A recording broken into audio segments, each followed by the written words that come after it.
አያውቅም። እዚህ የዮሐንስ መልእክት አንደኛ ይቱ የዮሐንስ መልእክት ምዕራፍ 3 ላይ ቁጥር 4 ጀምሮ ስታነቡ ኃጢአትን የሚያደርግ ሁሉ አመፃን ደግሞ ያደርጋል፣ ኃጢአትም አመፅ ነው፣ እርሱም ኃጢአትን ሊያስወግድ እንደተገለጠ ታውቃላችሁ፣ በእርሱም ኃጢአት የለም።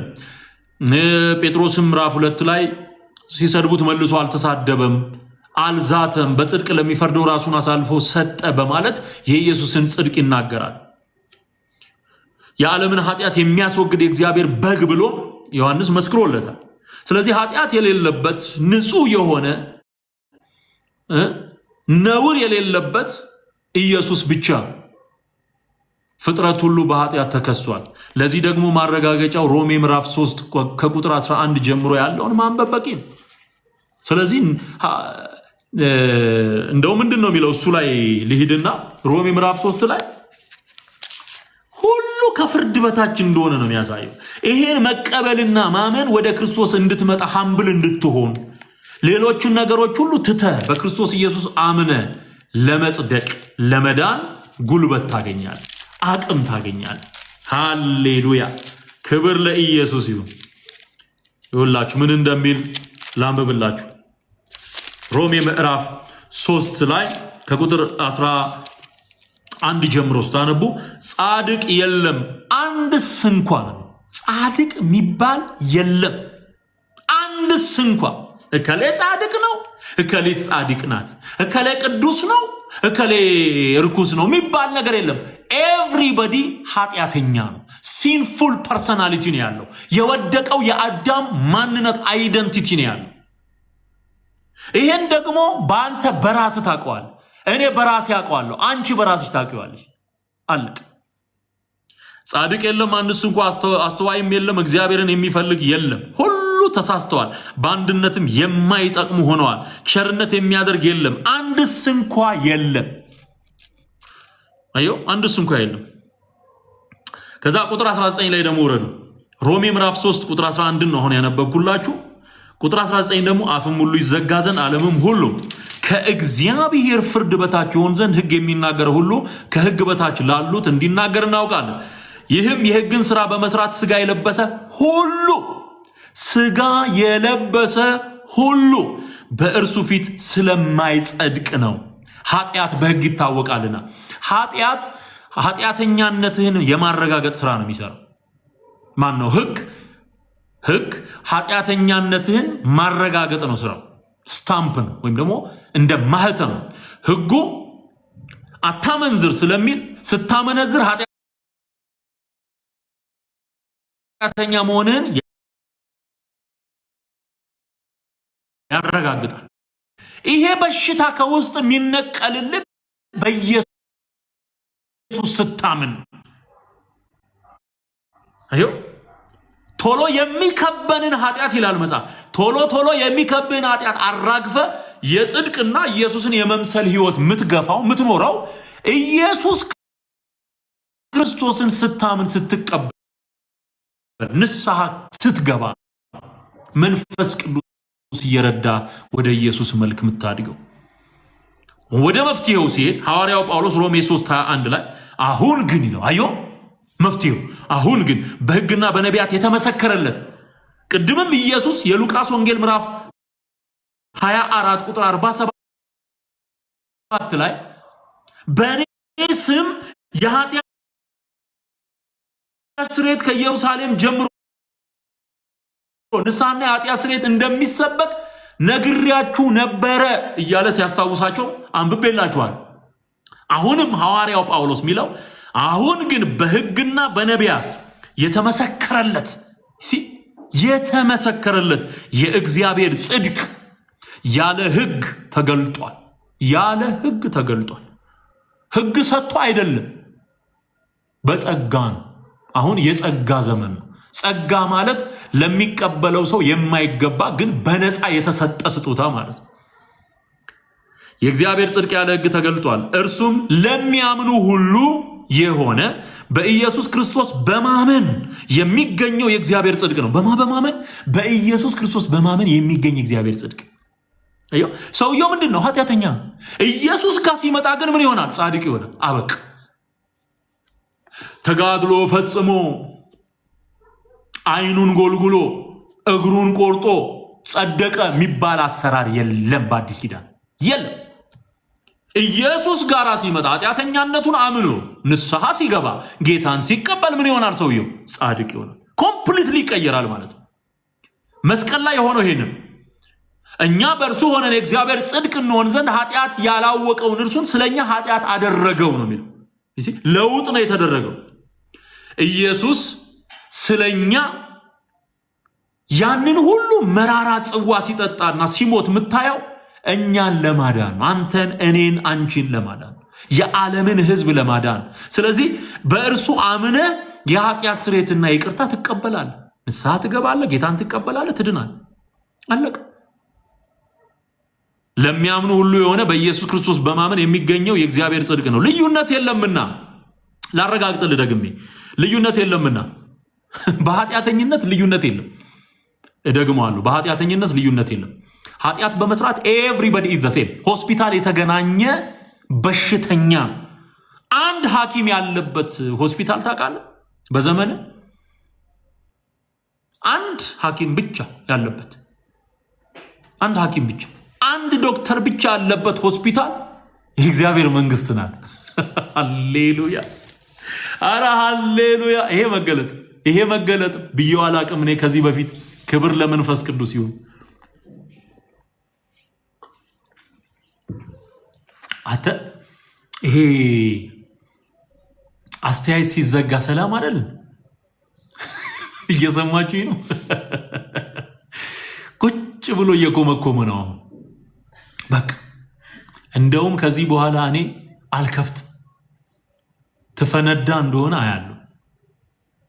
እንዲቹ እነግርሃለሁ፣ ቁጭ ብለህ ትማራለህ ማለት ነው። በቃ አስተያየት መስጫ ለእግዚአብሔር ቃል እንደውም አስተያየት አይሰጥም። ሃሌሉያ! ኧረ ዛሬ ድንቅ ነው፣ ዛሬ ድንቅ ነው። ጸጋ በዝቷል፣ ጸጋ በዝቷል። ለእግዚአብሔር ቃል አስተያየት አይሰጥም። ከአሜን ውጪ አስተያየት አይሰጥም። አይሰጥም። ክርስቶስ ኢየሱስ የሰበካት መንግስተ ሰማያት ቀርባለችና ንስሐ ግቡ። ስለዚህ ኤቭሪባዲ ይመጣል። ሽማግሌው፣ ወጣቱ፣ ባለትዳሩ፣ ያላገባው፣ ኢንቨስተሩ፣ ባለጸጋው፣ በቃ ዘመደ ብዙ፣ ብቸኛው፣ ሁሉም ሰው፣ ቀዩም፣ ጥቁሩም፣ ነጩም፣ የሩቅ ምስራቅ ሰው፣ የአፍሪካው፣ የአሜሪካው፣ አውሮፓው፣ የመካከለኛው ምስራቅ፣ ከአራቱም ማዕዘናት ኃጢአት ያጎሳቆለው፣ ኃጢአት ያጠወለገው፣ ኃጢአት ከሰውነት ተራ ያወጣው፣ አይምሮውን ያሳተው፣ ክፉ ያደረገው፣ ጨለማ ውስጥ የከተተው በሙሉ ወደዚህ ወደ አንዱ ዶክተር ይመጣል፣ ወደ ኢየሱስ ይመጣል። ሃሌሉያ! እሱ ጋር ይመጣና ምን ይሆናል? ይታከማል፣ ጤነኛ ሆኖ ይወጣል። ኃጢአት በሽታ ነው ወገኖቼ፣ በሽታ ነው። አንዳንዱ ሰው ምቀኝነት በኃጢአት አይመስለውም። ምቀኝነትን ኢንጆይ የሚያደርጉ ሰዎች አሉ። ዲማኒክ ነገር እኮ ነው ምቀኝነት እኮ።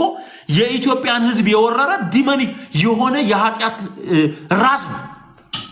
ሰው ክፉ ሲሆን፣ ምቀኛ ሲሆን ሌሎችን ኃጢአቶች ለመስራት በሙሉ እንደ መነሻ የሚሆነው እሱ ቅናት፣ ምቀኝነት የተገለጠ የኃጢአት ስራ ተብሎ የስጋ ስራ ተብሎ ተገልጿል በገላትያ ምዕራፍ 5 ላይ። ሐሜት ኃጢአት አይመስለውም፣ ኃጢአት እኮ ነው። ይሄንን ሚነቅልልህ ኢየሱስ እርግጥ ነው ድኗል፣ ወደ ኢየሱስ መጥቷል ምትለውም በተለምዶ ጴንጤ የሚባል አማኝ የሚባል የቅዱሳን ማህበር የሚባል በሐሜት አንደበቱ ይቆሽሻል፣ በክፋት በምቀኝነት። አንተ እኔማ እያየው ያለውትን ነገር ማመን ነው እያቃተኝ ያለው። እግዚአብሔር ምስክሬ። በትክክል ዳግመኛ የተወለደ ሰው መልክ ቀይሮ ወደ ኢየሱስ መልክ እያደገ ይሄዳል እንጂ በክፋት እየባሰ አይሄድም። ኢየሱስ ቅን ነው። እንዴት ኢየሱስን አምናለሁ የሚል ሰው ቅንቅን ይሆናል? ኢየሱስ ቅን ነው። እንዴት አንተ ቅንቅን ትሆናለህ? ኢየሱስ መልካም ነው። እንዴት አንተ ክፉ ትሆናል? ስለዚህ ከበደልና ከኃጢአት ሰንኮፍ ለመገላገል መድኃኒቱ ኢየሱስ ጋር መምጣት ነው። አንድ ዶክተር ኢየሱስ፣ ሌላው በሙሉ እከሌ ከከሌ የለም ስልህ እመነኝ፣ እከሌ ከከሌ እከሊት የለም። ኤቭሪባዲ ተከሳሽ ነው። በቃ ሰዎችን የሚያድን የእግዚአብሔር ጸጋ ብቻ፣ ሰዎችን ሁሉ የሚያድን የእግዚአብሔር ጸጋ። ወንድሜ ወደ ጌታ ወደ ኢየሱስ እንድትመጣ ይሄንን መልእክት አስተላልፍልሃል። ልዩነት የለምና ሁሉም ኃጢአትን ሰርተዋልና የእግዚአብሔርም ክብር ጎድሏቸዋል። አሁን እኮ አንዳንዱ ድምፁን ሳላ አድርጎ በቃ ያለ አንዳች ስተት በራሱ በቆለለው ጽድቅ ማይክ ሲዝ እንትን መድረክ ላይ ሲቆም ኃጢአተኛነቱን የሚዘነጋ የሚወጣጠር በጣም ብዙ ነው። ወንድሜ የእግዚአብሔርን ጸጋ አልጥልም ይላል መጽሐፍ። ሐዋርያው ጳውሎስ ሲናገር የእግዚአብሔርን ጸጋ አልጥልም። ስለዚህ ክርስትና ወደ ኢየሱስ መልክ ፕሮግሬሲቭሊ የሚታደግበት ህይወት እንጂ ቁልቁል የሚወረድበት አይደለም። ሰውየው ንስሐ ይገባል። ጌታን በተቀበለባት በዚያችው ቅጽበት በዘመናት መካከል የሰራው ኃጢአቱና በደሉ በሙሉ ይወገዳል፣ ለዘለዓለም ይወገዳል። ሰውየው ከዛ በኋላ በመንፈስ ቅዱስ ኃይል የእግዚአብሔርን ቃል በመማር ክብረት በማድረግ ከኃጢአተኛ የህይወት ስርዓት ውስጥ እየወጣ የኢየሱስን መልክ እየመሰለ ይሄዳል። ሮሜ ምዕራፍ 8 ላይ የልጁን መልክ እንዲመስሉ ነው የሚለው። እንዲመስሉ የኢየሱስ መልክ ኃጢአት የሌለው መልክ ነው። ስለዚህ ወደ ልጁ መልክ ማለት ከዚህ አይነት የኃጢአት ባህሪ በመላቀቅ ኢየሱስን ወደ መምሰል ይታደጋል። ቀስ በቀስ መንፈስ ቅዱስ እየቀረፈ የሚጥልህ ነገር አለ። ለመሰራት ፈቃደኛ ሁን እንጂ ጽድቅን ወደድ ከአመፃንም ጠላ፣ ስለዚህ እግዚአብሔር ከጓደኞች ይልቅ የደስታ ዘይትን ቀባ ተብሎ እንደተጻፈ ጽድቅን ውደድ፣ አመፃን እየጠላ በመንፈስ ቅዱስ ምሪትና በእግዚአብሔር ቃል እውነት በህብረት ውስጥ ለማደግ ሞክር እንጂ እግዚአብሔር ጸጋውን እያበዛ የኢየሱስን መልክ ወደ መምሰል ያሳድጋል። እኔ አድጌ አልጨረስኩም። ኦኬ፣ እድገት ጨርሻ አይደለም ይሄንን ማገለግለው፣ እያደግኩ ነው። ሃሌሉያ።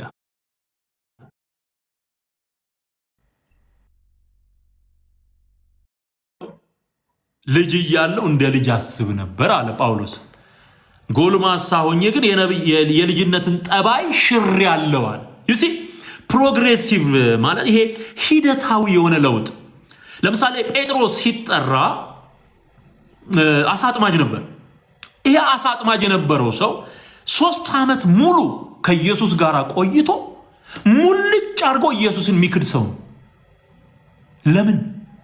እየተሰራ ነው ሰውየው፣ ገና ፍጹም አልሆነም። ሊስን ለሁላችን የሚጠቅም ነገር ነው የምናገረው በጌታ ስሙ። ይሄ ሰውዬ አልተቀየረም። ጴጥሮስ አልተቀየረም።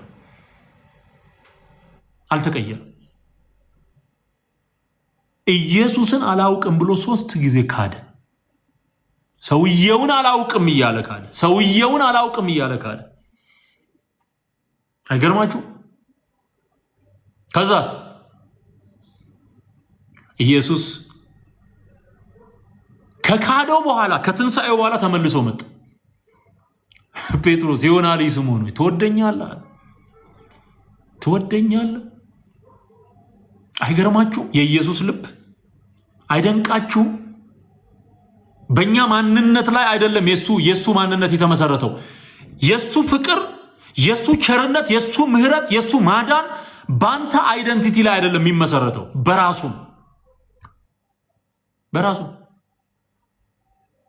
በላላደክም ተመለስ ቢለው ኖሮ ጴጥሮስን ብዙ የሚጎሉ ነገሮች አሉ። እኔንም እንደዚህ ነው የሚያሳድገኝ፣ አንተንም እንደዚህ ነው የሚያሳድገኝ፣ አንቺንም እንደዚህ ነው የሚያሳድግሽ። በጴጥሮስና በይሁዳ መካከል ያለው ልዩነት ጴጥሮስ ለሰራው በደልና ኃጢአት ተጸጽቶ አልቅሶ ንስሐ ገብቶ ጌታ ምሕረት አደረገለት። ይሁዳ ግን ጌታን በ30 ብር አሳልፎ ከሸጠው በኋላ በጸጸት ራሱን አንቆ ገደለ። በሁለቱ መካከል ያለው ልዩነት በደልን አምኖ ወደ ንስሐ መምጣትና በደልን አምኖ ወደ ንስሐ አለመምጣት። ስለዚህ ይሁዳ ሲጎዳ ታያለ፣ ጴጥሮስ ግን ምሕረት አግኝቶ ሲመለስ ታያለ። ስለዚህ ይሄ ያልተለወጠው ጴጥሮስ ከመንፈስ ቅዱስ ሙላት በኋላ ፈሪ የነበረው ደፍሮ ወንጌል ሲመሰክር ታየዋለ። ለምን? እግዚአብሔር እኮ የሰዎችን ማንነት ያውቃል። እንኳን አይደለም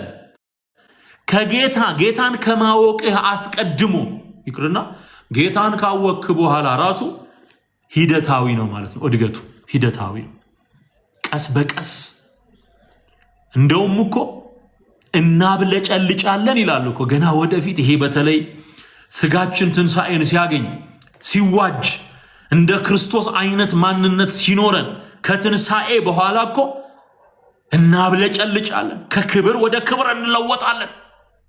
ኦ ሃሌሉያ ሃሌሉያ፣ ክብር ለእግዚአብሔር ይሁን።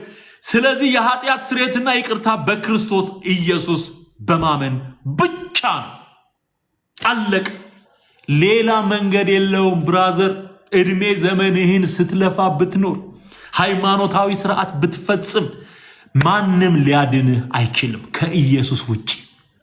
ማን ይኸው ስለ ሰው ልብ ክፋት፣ ስለ ሰው ኃጢአተኝነት መጽሐፍ ቅዱስ በጣም በሚገርም ሁኔታ ተናግሯል። በሚገርም ሁኔታ እንደውም ዛሬ ሳነበው የነበረውን የመጽሐፍ ቅዱስ ክፍል ላንብብላችሁ። የሰው ልጅን ማንነት እግዚአብሔር እንዴት እንደተገነዘበው ሉክ ትንቢተ ኤርሚያስ ላይ ሄዱ። ትንቢተ ኤርሚያስ ምዕራፍ 17 ቁጥር 9 ላንብብላችሁ። የሰው ልጅ ልብ ምን እንደሆነ ልንገር። እግዚአብሔር እንዴት እንደሚያውቀን እንዴት እንደገባ ነው። አትሸውደውም። እግዚአብሔርን ማታለል አይቻልም። ኃጢአተኛ መሆንን አውቆ መፍትሄ ሰጥቷል። ልጁ ተሰጥቷል። ኢየሱስን ተቀብለ መዳን ነው። ከዛ ውጭ እግዚአብሔርን ማምታታት አይቻልም። እግዚአብሔር የሰዎችን ማንነት አውቆ እንዲህ አለ፣ የሰው ልብ ከሁሉ ይልቅ ተንኮለኛ እጅግም ክፉ ነው። የሰው ልብ የከሊት የእከሌ የሚባል ነገር የለም። በእግዚአብሔር ፊት ጽድቃችን እንደ መርገም ጨርቅ የተቆጠረበት አንዱ ሪዝን ይሄ። የሰው ልብ ከሁሉ ይልቅ ተንኮለኛ። አንተ አሁን ሰይጣን በእድሜ ብቻ የሚበልጣቸው ሰዎችን ታል በተገለጠ ሁኔታ ክፋታቸው ተገልጦ የምታያቸው ሰዎች አሉ። በስውር ክፋትም ይስራ በግልጥም ይስራ፣ የሰው ልብ ከሁሉ ይልቅ ተንኮለኛና እጅግ ክፉ ነው። ይሲ በዜና የምትሰማው በአይንህ የምታየው እየኖርክ ያለው ኑሮ የሚያሳብቀው የሚናገረው የሰዎችን የልብ ክፋት ነው። ሲቀርብህ መልካም መስሎ ሊቀርብህ ይችላል፣ ግን ክፉ ነው ውስጡ። ተጎዳው የምትሉ ሰዎች፣ አየሁት የሰው ነገር በቃኝ የምትሉ ሰዎች፣ ሰው ነገር በቃኝ የምትሉ ሰዎች፣ ሰው ነገር በቃኝ የምትሉ ሰዎች፣ ሰው ነገር በቃኝ የምትሉ ሰዎች፣ ተጎዳው የምትሉ ሰዎች፣ አየሁት የሰው ነገር በቃኝ የምትሉ ሰዎች፣ እንዳይገርም እግዚአብሔር ራሱ ከሁሉ ይልቅ ተንኮለኛ። ይሄ ማለት ምን ማለት እንደሆነ ልንገር። ይሄ ማለት እባብ ከምድር ፍጥረታት ሁሉ ተንኮለኛ ነበረ ይላል ዘፍጥረት ላይ 3 ላይ አዳምና ሔዋንን ኢቭን የወደቀው መልአክ እንዲጠቀምበት የሆነው ተንኮለኛ ልብ ነው። አሁን በዚህ ስም ማን ተጠራ? ተንኮለኛ። የሰው ልጅ ተንኮለኛ።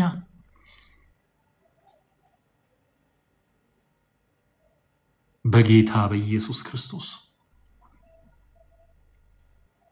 ችግሩ ግን ምን መሰላችሁ? ይሄንን ኃጢአተኛ ማንነት ላይፍ ፕሪንሲፕል አድርጎት የህይወት ስርዓት አድርጎት ኃጢአቱን የህይወት ስርዓት አድርጎት ሲቀጥል በጣም መጥፎ ነው። በጣም መጥፎ ነው። ግን እግዚአብሔር ሰዎችን የሚያውቀው እንዲህ ነው። እጅግም ክፉ ነው። ማንስ ያውቀዋል? የማ ልብ? የሰው ልብ። እወድሃለሁ ሲልህ በውስጡ ጦርነት ከፍቶ ነው። አንደበቱ ከቅቤ ይልቅ ለሰለሰ፣ በልቡ ግን ሰልፍ ነበረ አለ የዳዊት ልጅ ጠቢቡ ሰሎሞን ሲናገር። በልቡ ሰልፍ ጦርነት ከፍቷል በልቡ። አንደበቱ ግን ከቅቤ ይልቅ ይለሰልሳል። አንተ ፊት ለፊት እኮ የሚገስጽ ሰው እኮ መልካም እኮ ቅን ሰው። በነገራችን ላይ ፊት ለፊት የሚናገሩ ሰዎች በብዛት ቅኖች ናቸው። ፊት ለፊት ስታጠፋም ፊት ለፊት የሚናገርን ሰው ውደደው። እንደው ውደደው። ልንገር፣ ይሄ ምክር ነው። ከተሰወረ ፍቅር የተገለጠ ተግሳጽ ይሻላል ይላል መጽሐፍ ቅዱስ። ፊት ለፊት የሚናገር የግንባር ስጋ የሆነ ሰው ቅን ነው አለ። የሆነች አይነት ሳቅ የሚስቅ ሰው አለ። ስታጠፋ እያየ አይነግርም። ያችን ድክመትህን ተጠቅሞ አንተን የበለጠ መሰባበር የሚችልበትን ጊዜ ነው የሚጠባበቀው። የሰው ልጅ ልብ ክፉ ነው፣ እጅግም ተንኮለኛ ነው። ማንስ ያውቀዋል? ማንስ ያውቀዋል? ዝም ብሎ ፊት ለፊት ተጋፍጦ የሚናገር ሰው በብዛት እኔ አይቻለሁ። እግዚአብሔር ምስክሬ ነው። በጣም ቅን ሰው ነው። ስታጠፋ የሚወቅስህን ሰው ውደደው። ሊስን ብራዘር፣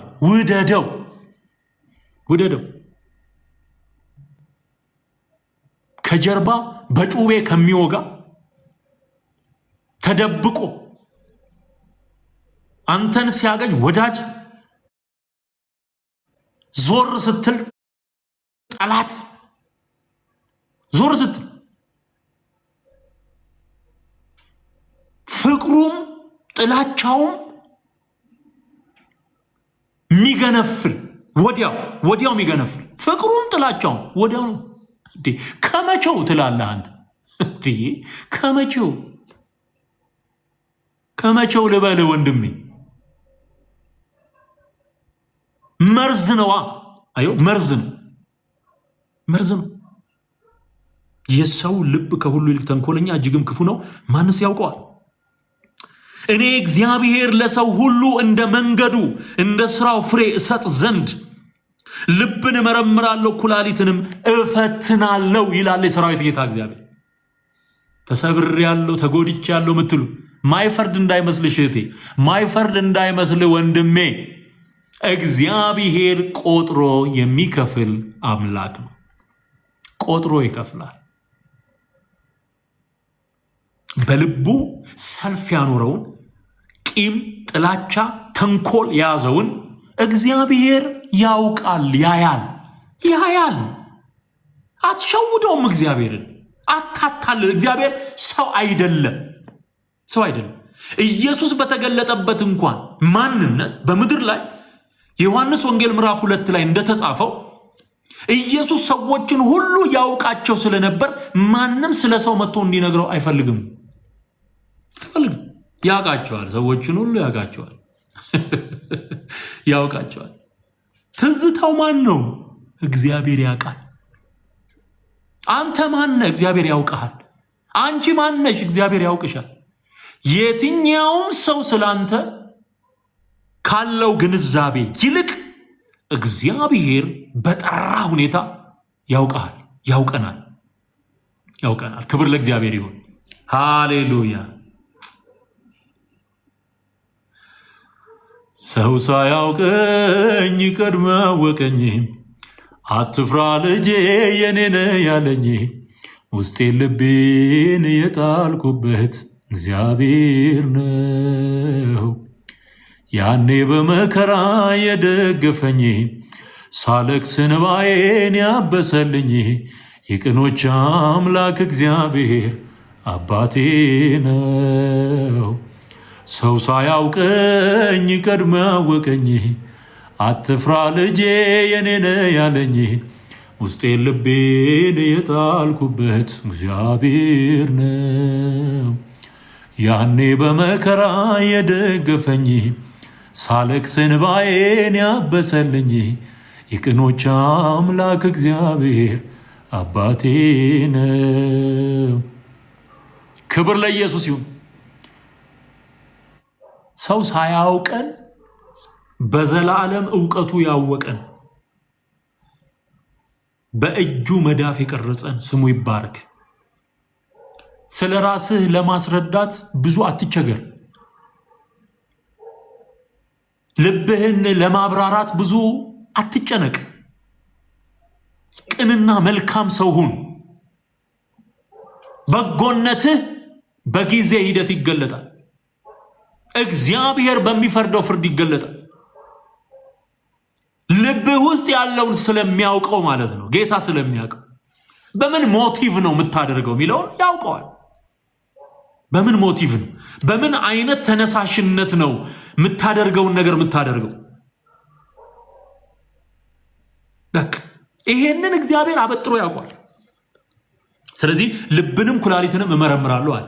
አሁን እግዚአብሔር ጋር ለንስሐ መተህ ኢየሱስ ጋር መተህ ኃጢአት እንደሌለበት ሰው አክት ማድረግ የለብህም። ዶንት ቢ ፉሊሽ። አትጃጃል፣ ሞኝ አትሁን። ኃጢአተኛ መሆንህን እመን። የኃጢአት ስርየት ደግሞ በክርስቶስ ኢየሱስ በማመን በስሙ በደሙ እንደሆነ እመን። ሰው በልቡ አምኖ በአፉ መስክሮ ይድናል። ጌታን ተቀበል፣ የኃጢአት ስርየትን ትቀበላል፣ የዘላለም ምህረትን ትቀበላል። በቃ አንተ የዳንክ ያመለጥክ ሰው ትሆናለህ ማለት ነው። ስለዚህ ስርየት በክርስቶስ ኢየሱስ። የሐዋርያት ሥራ ምዕራፍ 5 ቁጥር 31 ላይ ይህን እግዚአብሔር ለእስራኤል ንስሐን የኃጢአትንም ስርየት ይሰጥ ዘንድ ራስም መድኃኒትም አድርጎ በቀኙ ከፍ ከፍ አደረገው አለ ጴጥሮስ። ሃሌሉያ! ኢየሱስ ከፍ ከፍ ያለው እንዲህ አይነቱን መልካም ስጦታ በገንዘብ ማታገኘውን ነገር የኃጢአትን ስርየት ሊሰጥ ነው ከፍ ያለ። የተሰቀለልህ ሞትን ድል አድርጎ የተነሳልህ በአብ ቀኝ የተቀመጠው ይህንን የኃጢአት ስርየትና ይቅርታ ሊሰጥን የታመነ ነው። አቤት አቤት! የኢየሱስ መሆን እንዴት ደስ ይላል ወገኖቼ። አሁን እኛ ምን እንድንሰብክላቸው ነው የሚፈልጉት ሰዎች? ምን እንድንናገር ነው የሚፈልጉት?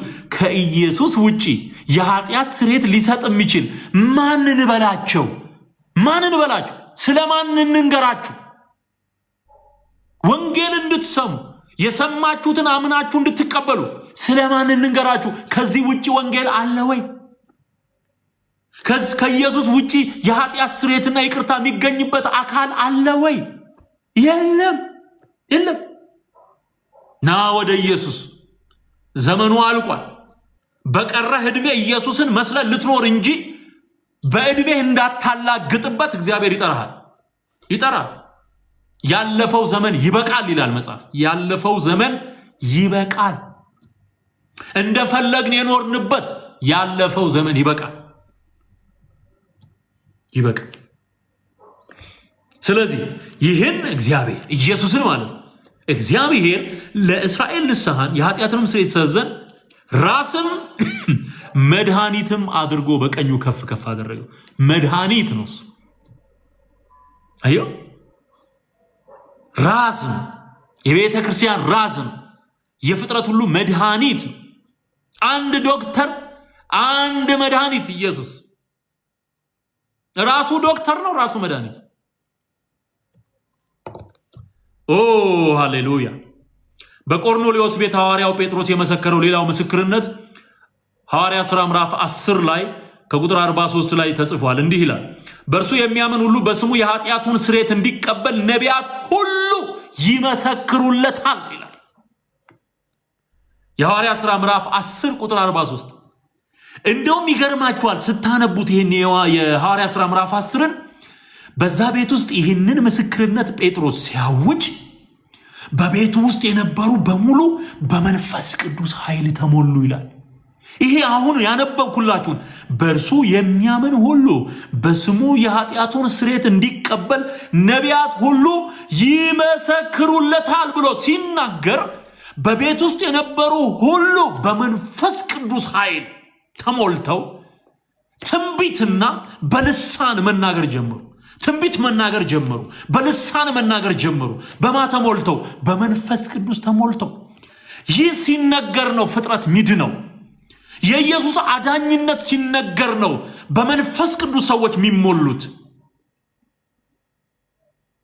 ምድራዊ የሆነ ነገር ብቻ ስትነግረው ሰው ይሰለቸዋል። በነገራችን ስለ እንጀራና ስለ ልብስ፣ ስለ ቆርቆሮ ምድር ላይ ትቶት ስለሚሄደው ነገር ወንጌል እሱ አይደለም።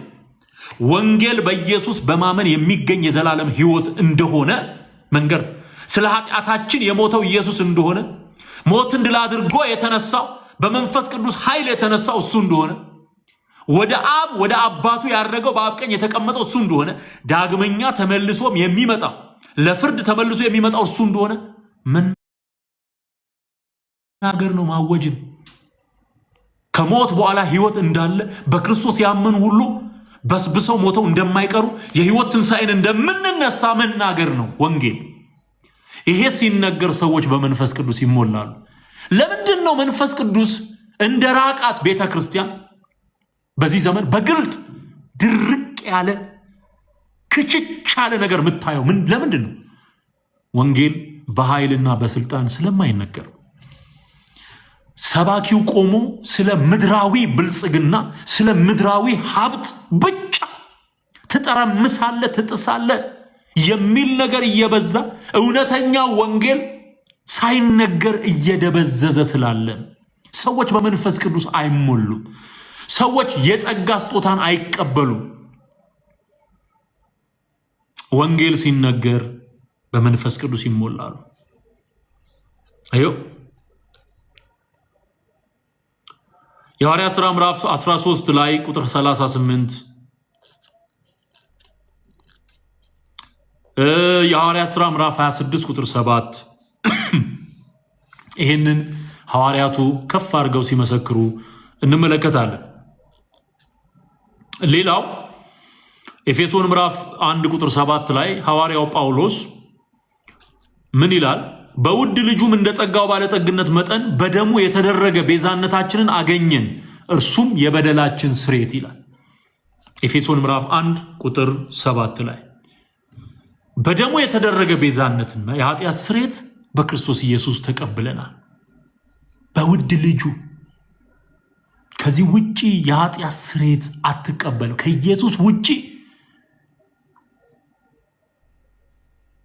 በማንም አትድንም። ማንም ቤዛ ሊሆንልህ አይችልም። ማርያም የዳነችው ኢየሱስን አምና፣ የኃጢአት ስርየት ያገኘችው ኢየሱስን አምና። ፍጥረት ሁሉ ቅድም ያነበብኩላቸው የመጽሐፍ ቅዱስ ክፍሎች ሁሉ እያለ ነው የሚናገር። ስጋ የለበሰ ሁሉ ኃጢአትን ሰርተዋል እያለ ነው የሚናገር ሁሉ። ስለዚህ ፍጥረት የተባለ ሁሉ ሚድነው በክርስቶስ ኢየሱስ በማመን ነው። ከኃጢአት ሚድነው፣ ከፍርድ የሚያመልጥ። ቆላሲስ ምዕራፍ 1 ቁጥር 13 እና 14ን ስታነቡ ቆላሲስ ምዕራፍ 1 ቁጥር 13 እና 14 ላይ እርሱ ከጨለማው ስልጣን አዳነን፣ ቤዛነቱንም እርሱንም የኃጢአትን ስርየት ወዳገኘንበት ወደ ፍቅሩ ልጅ መንግስት አፈለሰን። ምን ወዳገኘንበት? የኃጢአት ስርየት ወዳገኘንበት። ስለዚህ መዳን በክርስቶስ ኢየሱስ ወገኖች፣ ከበደኝ ሰለቸኝ በምድር ላይ ያለ የኃጢአተኛን ህይወት መግፋት ሰለቸኝ። ከኃጢአት ማን ነው የሚያድነኝ? ልክ ሐዋርያው ጳውሎስ በሮሜ 7 ላይ እንደጠየቀዋል፣ ከዚህ ለሞት ከተሰጠ ሰውነት ማንነት ማን ያድነኛል እያልሽ ያለሽ ይኸው መድኃኒት ኢየሱስ። ነይ ወደ ጌታ፣ ና ወደ ኢየሱስ ና። ኢየሱስ ያድናል። ክብር ለኢየሱስ ይሁን።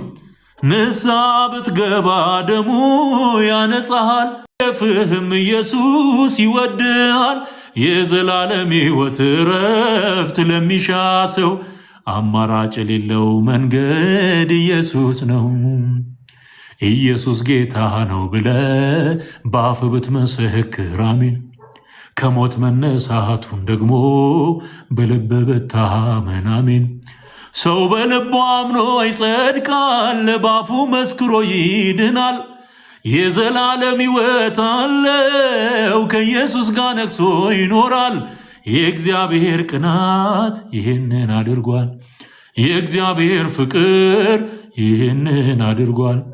አሜን አሜን አሜን አሜን አሜን አሜን አሜን አሜን አሜን አሜን። ኢየሱስ መንገድ ነው፣ እውነት ነው፣ ሕይወት ነው፣ በሰማይ በምድር መተኪያ የሌለው። ሃሌሉያ። ስለዚህ ወደ ጌታ ወደ ኢየሱስ ኑ። ጌታን መቀበል የምትፈልጉ አሁን 1 ቁጥር መጻፍ ትችላላችሁ። አስተያየት መስጫው ላይ 1 ቁጥር መጻፍ ትችላላችሁ። ጌታን መቀበል የምትፈልጉ ሁሉ ሃሌሉያ። ክብር ለኢየሱስ ይሁን፣ ክብር ለኢየሱስ ይሁን። ጌታን መቀበል እፈልጋለሁ፣ የኃጢአት ስርየት መቀበል እፈልጋለሁ፣ መዳን እፈልጋለሁ፣ ማረፍ እፈልጋለሁ ምትሉ ጌታ ኢየሱስ ይጠራችኋል። እናንተ ሸክም የከበዳችሁ ሁሉ ወደ እኔ ኑ እኔም አሳርፋችኋለሁ ያለው ጌታ ኢየሱስ ያንተን ሸክም አውርዶ የዘላለም ይቅርታን ስርየትን ሊሰጥህ ኢየሱስ ይጠራሃል። ጌታን ተቀበሉ። ከኃጢአት ለመገላገል ኢየሱስ ነው መድኃኒቱ። ስማችሁን ይዤ ጸልየን እናበቃለን ማለት ነው። ጌታን የምትቀበሉ 1 ቁጥር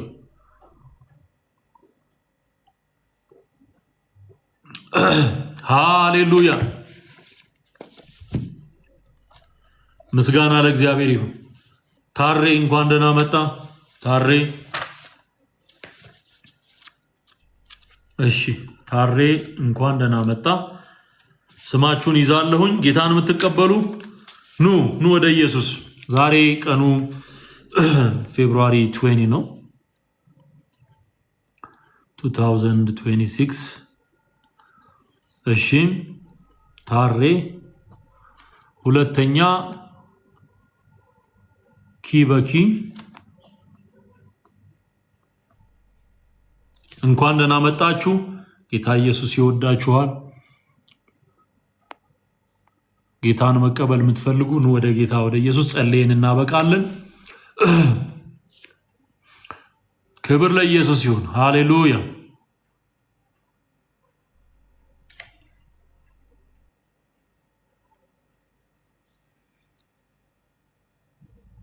እሺ ኤች ግሬስ እንኳን ደህና መጣሽ። ተባረኪ።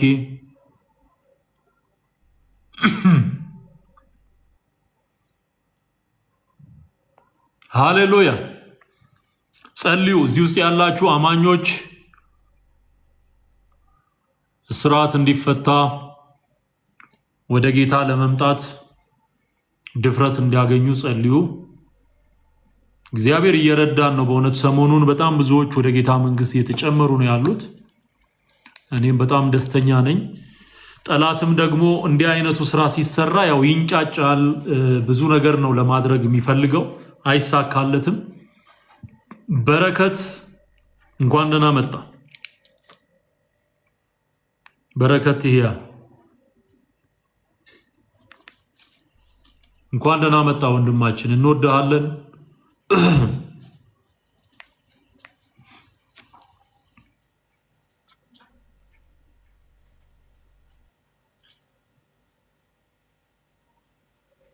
አዲስ ፍጥረት ሆንኩኝ ወለደኝ ዳግመኛ፣ የሚበራ መቅረዝ የወንጌል ተረኛ፣ ራሱን አይተውም ያለ ምስክር፣ ክፍት ነው ለመጣ የበጎቹ በር። ያመነ ይድናል ደግሞ የተጠመቀ፣ የላከው አባቱን ልጁን የሚያወቀ፣ ከቤቱ ከዘሩ እርግማን ይወድቃል። ሃሌሉያ።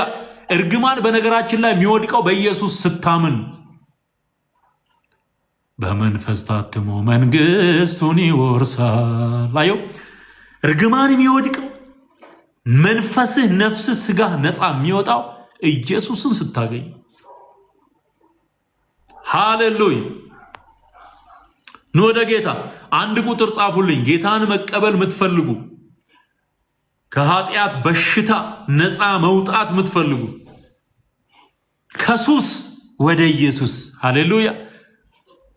ከስካር፣ ከዝሙት፣ ከስርቆት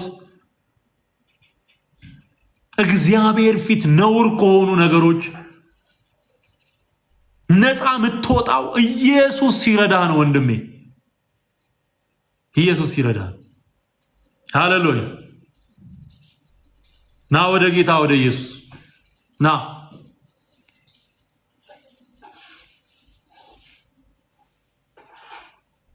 ሃሌሉያ።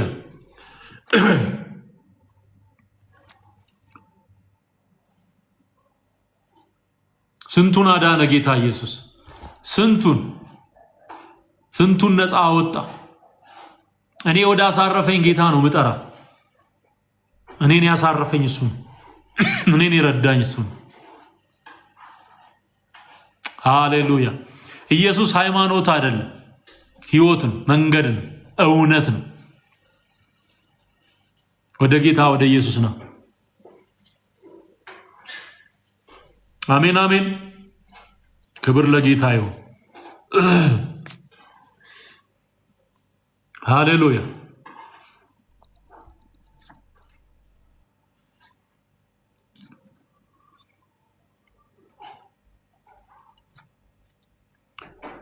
የእግዚአብሔር ልጅ ኢየሱስ ያድናል። 4 ሰዎች ስማቸውን ሰጥተውኛል።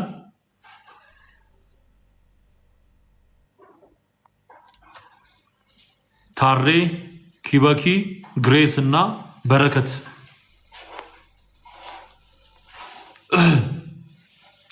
እንዳትፈራ እንዳታፍር። ኢየሱስ ስለኛ እርቃኑን በተሰቀለ ጊዜ አላፈረብን።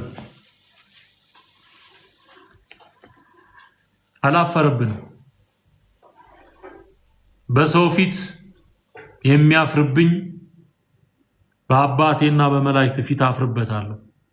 በሰው ፊት የሚመሰክርልኝን ግን በአባቴ ፊት እመሰክርለታለሁ ነው ያለው።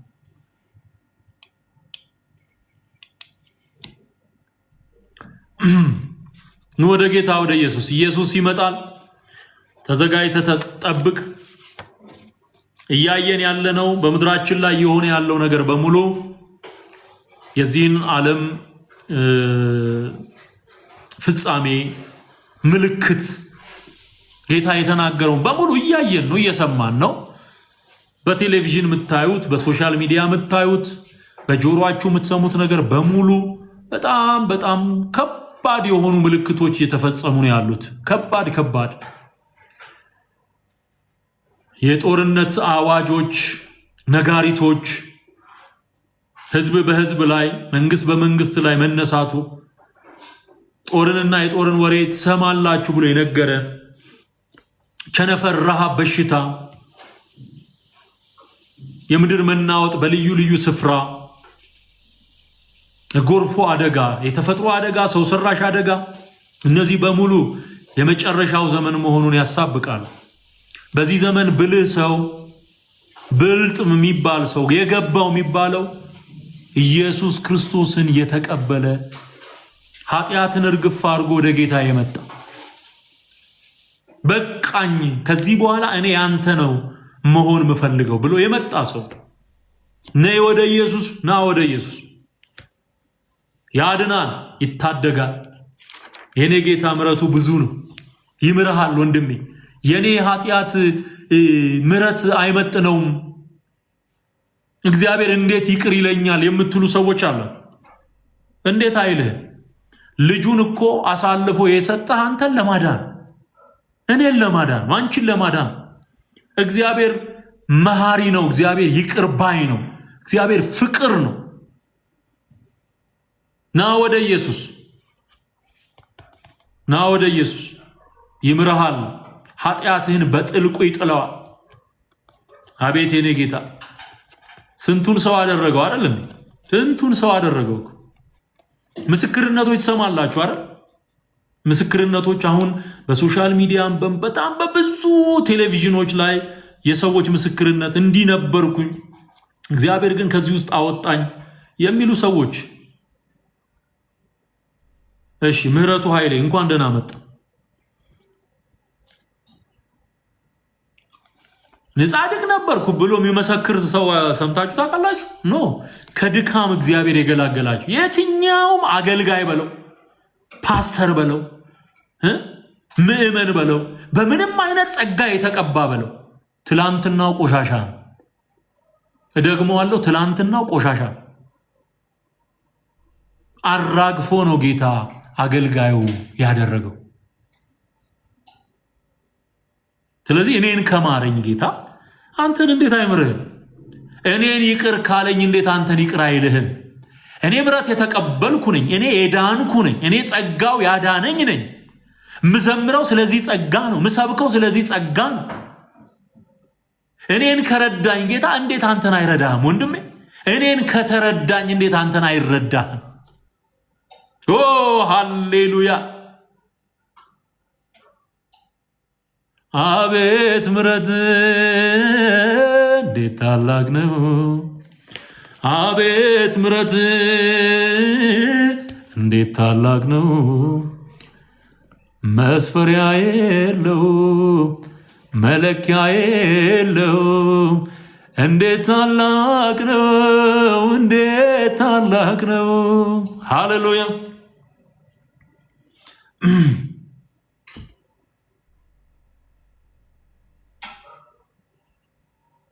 ኑ ወደ ጌታ ወደ ኢየሱስ።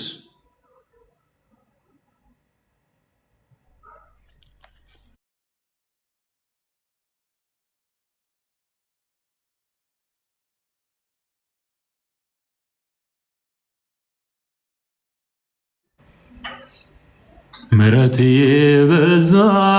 የበዛለት እንደኔ ያለው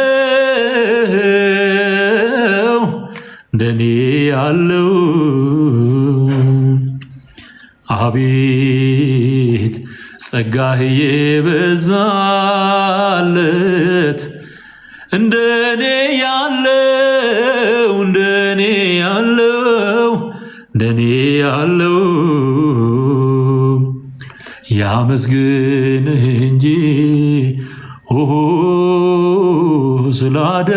ስላደረክለት ሌላ ምን ቃል አለው?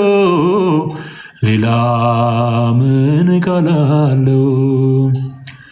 ያመስግንህ እንጂ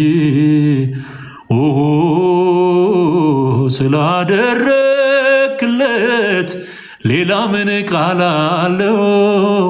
ሌላ ምን ቃል አለው? እኔ በልቤ ሁሌ የምመኘው አንተን ማመስገን ስምን ማክበር ነው። አይኔ በርቶልኝ የውስጥ ሐሳቤ ክብርን አይቼው ልኖር ተግቤ ልኑር ተግቤ። ሃሌሉያ! ምሕረቱ በስቶልን ስሙ ይባረክ። ስለዚህ ታሬ ኪበኪ ግሬስ በረከትና ምሕረቱን እኔ ጋር አብረን እንጸልያለን። 5 ሰዎች በዚህ ቀን ስማቸውን ሰጥተዋል። የኃጢአት ስሬት ይቅርታ የዘላለም ሕይወት ለመቀበል ፈቃደኛ የሆኑ 5 ሰዎች በዚህ ቀን ስማቸውን ሰጥተውኛል። ስለናንተ እግዚአብሔርን እጅግ አድርጌ አመሰግናለሁ። ጌታ ይባርካችሁ። ወዳችኋለሁ። አሁን ከኔ ጋር አብረን እንጸልያለን። በደለኛ ኃጢአተኛ መሆንሽን አምነሽ በጌታ ፊት ማረኝ ይቅር በለኝ ስትዩ በደሙ ትታጠቢያለሽ፣ ትታጠባለህ። አሜን ነው። የዘላለምን ሕይወት ትቀበላለህ። በቃ ይሄ ነው እውነታው። ከዚህ ውጪ ምንም ወንጌል የለም። ይሄ ነው ወንጌል፣ ይሄ ነው እውነት፣ ይሄ ነው እውነት። አብረን እንጸልያለን። ባላችሁበት ወይ ተንበርክካችሁ ወይ ቆማችሁ እጃችሁን ታነሱና አብረን እንጸልያለን። ጸሎታችንን እንዳያውኩት አሁን እሺ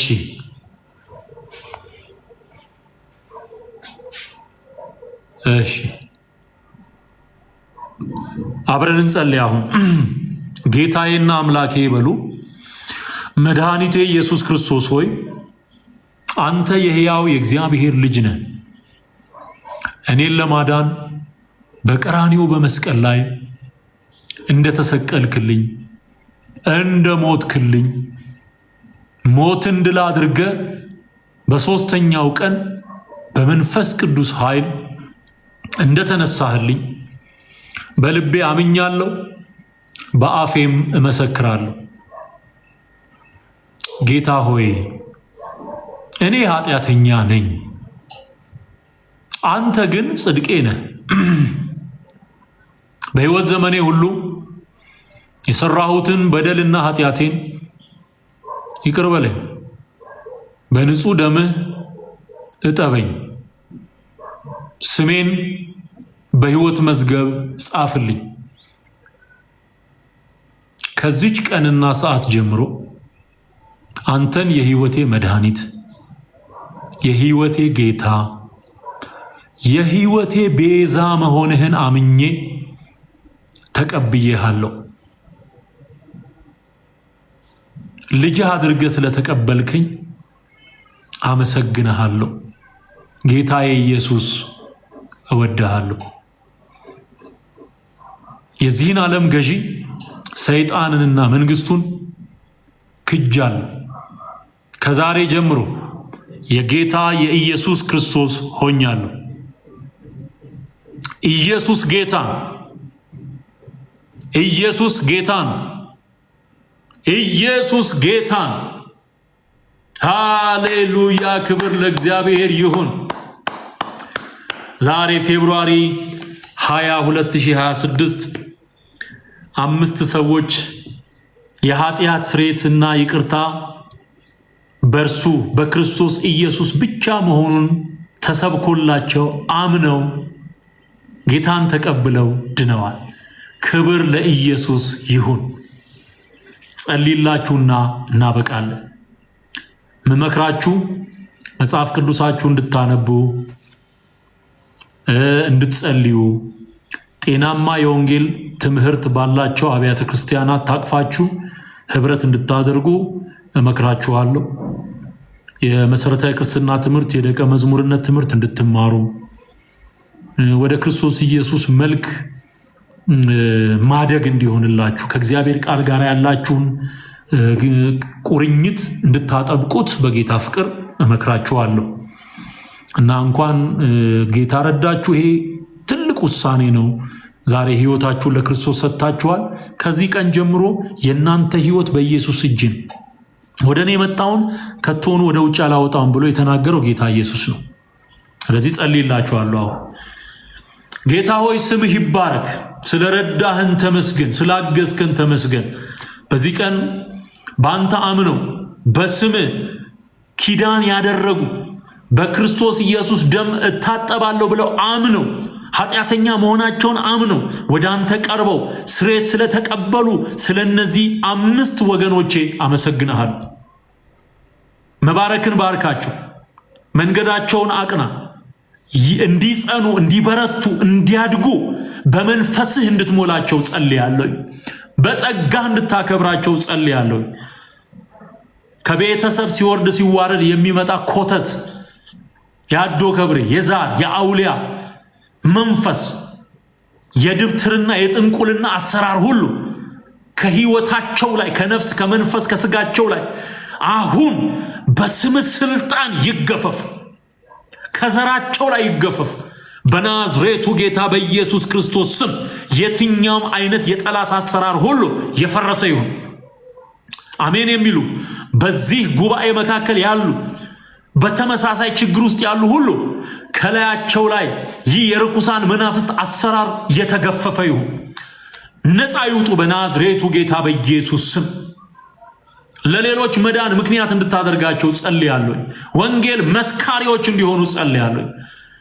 ቃልህን ይዘው የሚወጡ ለሰዎች መዳን ምስክርነት የሚሰጡ እንድታደርጋቸው ጸልያለሁ። ይሄ ምሽት 5 ሰዎች የዳኑበት ምሽት እንዲሆን ፍቃድ ስለሆነ አመሰግናለሁ። የኔንም አገልግሎት ስለተቀበልክ እንዳገለግል ወንጌል እንድመሰክር ሰዎች እንዲድኑ እኔን ባሪያህን ስላከበርከኝ ታማኝ አድርገ ስለቆጠርከኝ አመሰግንሃለሁ። ጌታ ሆይ ክብር ላንተ ይሆን። ሃሌሉያ ሃሌሉያ። ምስጋና ለስምህ፣ ምስጋና ለስምህ። መንግስት ሁሉን ትግዛ፣ መንፈስ ምድሪቱን ይምላ። በቃልህ ይወረስ ምድራችን ኢትዮጵያ፣ በቃልህ ትወረስ። በመንፈስ ቅዱስ ኃይል በእርሱ ወቃሽነት ነፍሳት ሁሉ እየመጡ ወደ መንግስትህ እንዲጨመሩ እንጸልያለን በጌታ በኢየሱስ። ክብር ለአብ፣ ክብር ለወልድ፣ ክብር ለመንፈስ ቅዱስ አንድ አምላክ አሜን። እወዳችኋለሁ። ዘመናችሁ ይባረክ። የዛሬውን ፕሮግራሜን እዚህ ጋር በቃለሁኝ። ጌታ ቢፈቅድና ብንኖር ነገም ከነጎዲያም እንደዚሁ የእግዚአብሔርን ቃል እንማራለን። ለነፍሳት ጥሪ እናደርጋለን። ስራው ሰማያዊ ነው። አልጋ ባልጋ አይደለም። ብዙ ቻሌንጆች አሉት። ነገር ግን እግዚአብሔር እየረዳን እንቀጥላለን።